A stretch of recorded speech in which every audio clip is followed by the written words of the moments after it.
ছাত্ৰছাত্ৰীসকল তোমালোকক মই এই ভিডিঅ'টোত দশমমান শ্ৰেণীৰ বিজ্ঞানৰ যেটো প্ৰথম অধ্যায় ৰাসায়নিক বিক্ৰিয়া আৰু সমীকৰণ এই অধ্যায়টোৰ পাঠৰ মাজত থকা প্ৰশ্নাৱলীৰ প্ৰশ্ন উত্তৰসমূহ দিবলৈ ওলাইছো তোমালোকে ভালদৰে মন কৰিবা আমাৰ কিতাপখনৰ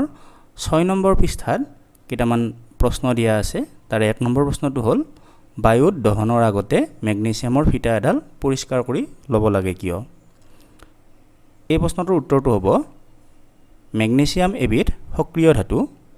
মেগনেছিয়ামৰ ফিটা বায়ুত ৰাখিলে ই বায়ুৰ অক্সিজেনৰ লগত বিক্ৰিয়া কৰি ফিটাডালৰ ওপৰত মেগনেছিয়াম অক্সাইডৰ এটা তৰপ সৃষ্টি কৰে আৰু এই তৰপটোৱে ফিটাডালক আগলৈ অক্সিজেনৰ লগত বিক্ৰিয়া হোৱাত বাধা দিয়ে হেয়ে দহনৰ আগত ফিটাডাল বালিয়া কাগজেৰে ঘঁহি এই মেগনেছিয়াম অক্সাইডৰ তৰপটো গুচাই লোৱা হয় যাতে ই সম্পূৰ্ণভাৱে বায়ুৰ অক্সিজেনৰ লগত বিক্ৰিয়া কৰিব পাৰে তোমালোকে উত্তৰটো বহিত লিখি লবা 2 নম্বৰ প্ৰশ্নটো হ'ল তলৰ ৰাসায়নিক বিক্ৰিয়াবোৰৰ বাবে সন্তুলিত সমীকৰণ লিখা 1 নম্বৰ বিক্ৰিয়াটো হাইড্ৰজেন আৰু ক্লোৰিন লগ হৈ হাইড্ৰজেন ক্লোৰাইড গঠন হয় আৰু ইয়াৰ বাবে সন্তুলিত ৰাসায়নিক সমীকৰণটো হ'ব এইটো ইয়াতে হাইড্ৰজেন আৰু ক্লোৰিন লগ হৈ হাইড্ৰক্লোৰিক এসিড গঠন হৈছে আৰু ইয়াতে সোৱা হাইড্ৰজেনৰ এটা অণু আৰু ক্লোৰিনৰ এটা অণু লগ হৈ দুটা হাইড্ৰক্লোৰিক এসিডৰ অণু গঠন হৈছে ইয়াৰ পিছৰ বিক্ৰিয়াটো বেৰিয়াম ক্লোৰাইড আৰু এলুমিনিয়াম সালফেট লগ হৈ বেৰিয়াম সালফেট আৰু এলুমিনিয়াম ক্লোৰাইড গঠন হৈছে ইয়াৰ বাবে সন্তুলিত ৰাসায়নিক সমীকৰণটো হ'ল ইয়াতে বেৰিয়াম ক্লোৰাইডৰ তিনিটা অণু আৰু এলুমিনিয়াম সালফেটৰ এটা অণু লগ হৈ তিনিটা বেৰিয়াম সালফেটৰ অণু আৰু দুটা এলুমিনিয়াম ক্লোৰাইডৰ অণু গঠন হৈছে ইয়াৰ পিছৰ ৰাসায়নিক বিক্ৰিয়াটো হ'ল সোডিয়াম আৰু পানী লগ হৈ সোডিয়াম হাইড্ৰক্সাইড আৰু হাইড্ৰজেন গঠন হয় ইয়াৰ বাবে সন্তুলিত ৰাসায়নিক সমীকৰণটো হ'ব এইটো ইয়াতে সোডিয়ামৰ দুটা অণু আৰু পানীৰ দুটা অণু লগ হৈ দুটা সোডিয়াম হাইড্ৰক্সাইডৰ অণু আৰু এটা হাইড্ৰজেনৰ অণু গঠন হৈছে ইয়াৰ পিছৰ প্ৰশ্নটো হ'ল তলৰ বিক্ৰিয়াবোৰৰ বাবে অৱস্থা চিহ্ন সহ একোটা সন্তুলিত ৰাসায়নিক সমীকৰণ লিখা 1 নম্বৰ বিক্ৰিয়াটো হ'ল বেৰিয়াম ক্লোৰাইড আৰু সোডিয়াম সালফেটৰ জলীয় দ্ৰৱৰ মাজত বিক্ৰিয়া ঘটি অদ্ৰাব্য বেৰিয়াম সালফেট আৰু সোডিয়াম ক্লোৰাইডৰ দ্ৰৱ প্ৰস্তুত হয় ইয়াৰ বাবে সন্তুলিত ৰাসায়নিক সমীকৰণটো হ'ব এইটো ইয়াতে বেৰিয়াম ক্লোৰাইড এটো জলীয় দ্ৰৱ সোডিয়াম সালফেট এটো জলীয় দ্ৰৱ বেৰিয়াম সালফেট এটো গোটা ইয়াৰ অৱস্থাটো গোটা আৰু সোডিয়াম ক্লোৰাইড এটো জলীয় দ্ৰৱ ইয়াৰ পিছৰ বিক্ৰিয়াটো সোডিয়াম হাইড্ৰক্সাইডৰ দ্ৰৱ হাইড্ৰক্লোৰিক এসিডৰ দ্ৰৱৰে সৈতে বিক্ৰিয়া কৰি সোডিয়াম ক্লোৰাইডৰ দ্ৰৱ আৰু পানী উৎপন্ন কৰে আৰু ইয়াৰ বাবে সন্তুলিত ৰাসায়নিক সমীকৰণটো হ'ব এইটো ইয়াতে সোডিয়াম হাইড্ৰক্সাইড ই জলীয় দ্ৰৱ হিচাপে আছে হাইড্ৰক্লোৰিক এসিড ইও জলীয় দ্ৰৱ হিচাপে আছে সোডিয়াম ক্লোৰাইড যেটো উৎপন্ন হ'ব সোডিয়াম হাইড্ৰক্সাইড আৰু হাইড্ৰক্লোৰিক এসিডৰ বিক্ৰিয়াৰ ফলত যি সোডিয়াম ক্লোৰাইড উৎপন্ন হ'ব হেতু জলীয় দ্ৰৱ হিচাপে থাকিব আৰু পানী উৎপন্ন হ'ব এটো লিকুইড ফৰ্মত থাকিব এতিয়া আমি পৃষ্ঠা নম্বৰ 10ত থকা প্ৰশ্নকেইটা চাম ইয়াৰে প্ৰথম প্ৰশ্নটো হ'ল এটা পদাৰ্থ Xৰ দ্ৰৱক বগা ৰং হানিবলৈ ব্যৱহাৰ কৰা হয় 1 নম্বৰ পদাৰ্থ Xৰ নাম আৰু সংকেত লিখা আৰু পানীৰে সৈতে পদাৰ্থ Xে কৰা বিক্ৰিয়াটো লিখা আৰু এই প্ৰশ্নটোৰ উত্তৰটো হ'ব পদাৰ্থ Xৰ নাম কেলছিয়াম অক্সাইড আৰু সংকেত CaO আৰু পানীৰে সৈতে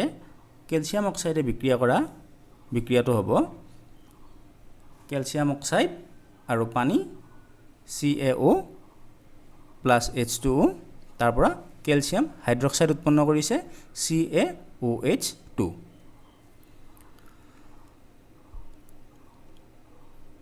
ইয়াৰ পিছৰ প্ৰশ্নটো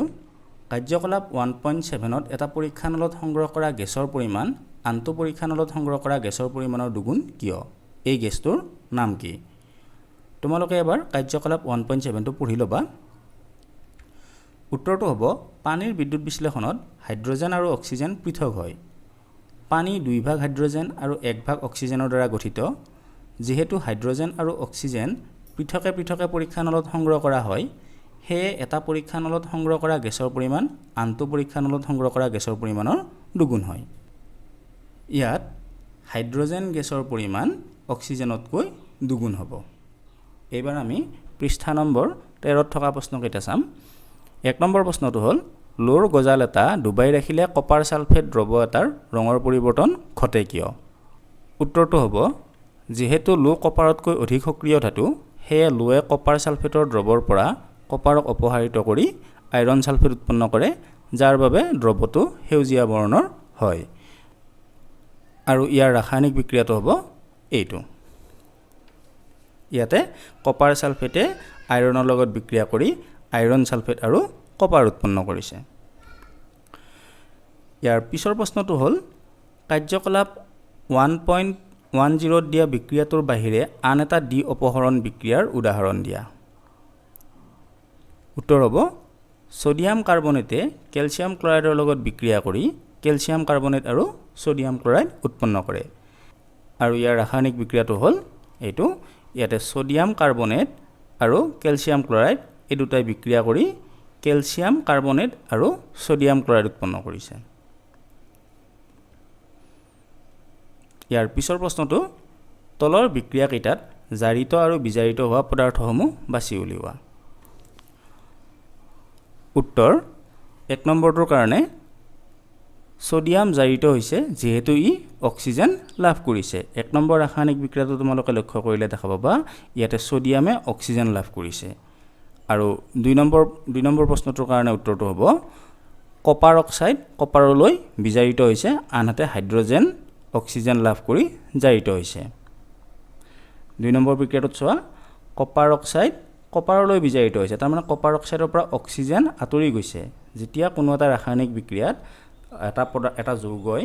বা এটা পদাৰ্থই যদি অক্সিজেন হেৰুৱায় তেনেহ'লে আমি সেইটো কি বুলি কওঁ? বিজাৰিত হোৱা বুলি কওঁ। গতিকে কপাৰ অক্সাইড ইয়াতে বিজাৰিত হৈছে।